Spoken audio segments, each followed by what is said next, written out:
As a 30-year-old who has been attending St. Francis since the time he was 2, I, like many parishioners, have never known a St. Francis without the friars.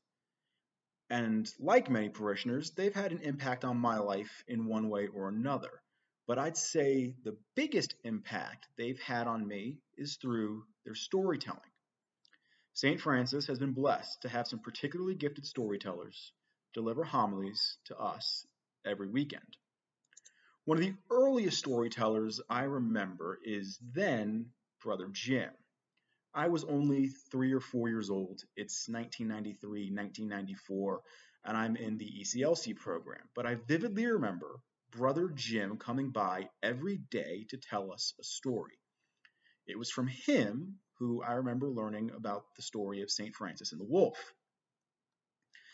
And every friar had their own style of storytelling and their own style of delivery. But there were three who I drew on the most. Father Bill's storytelling drew on his past in education. There's a lesson behind every homily that was delivered every week from every friar. That's the entire point of a homily. But no one consistently landed that lesson the way that Father Bill did. You often spent the rest of the Mass thinking about what he said and how it impacted you. Father Mark's deliveries were very calm. It was very different from Father Bill's delivery, which could be sometimes erratic. Father Mark was always very thoughtful in his delivery. He was always very well researched. And his homilies came across more of an intellectual analysis on how to relate the lessons from the gospel reading from that day to modern life. Then there was Father Dan. To this day, Father Dan is still one of the most engaging speakers I've ever listened to. It wasn't always about what he said, but how he said it. Father Dan had a deep, husky voice. It was one that was instantly recognizable the minute he opened his mouth. In writing his homilies, it didn't seem so much like he chose words for brevity, using less words to make the same point. Instead, he was conscious about choosing the right words to make sure his point came across. Then there was his delivery. There was a lot of breath in the way he spoke. He would take frequent pauses to inhale, but he planned them to coincide with the point he was making.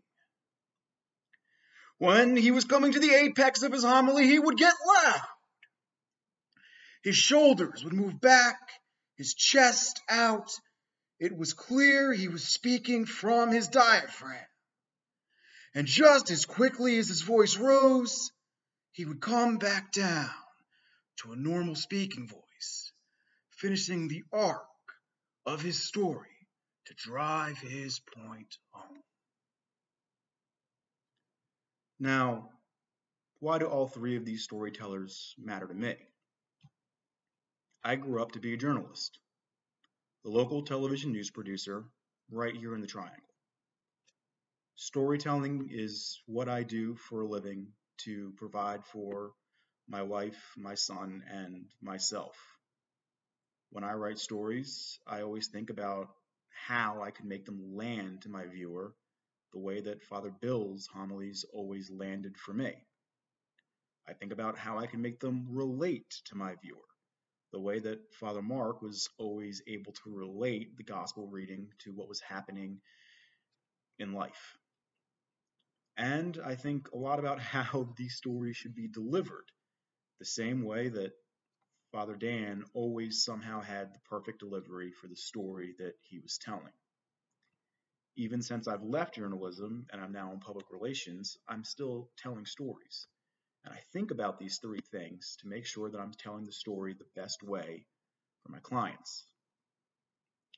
Having three pretty good teachers along the way made me a pretty good storyteller. So this is a really long way to just say thank you to all of those friars.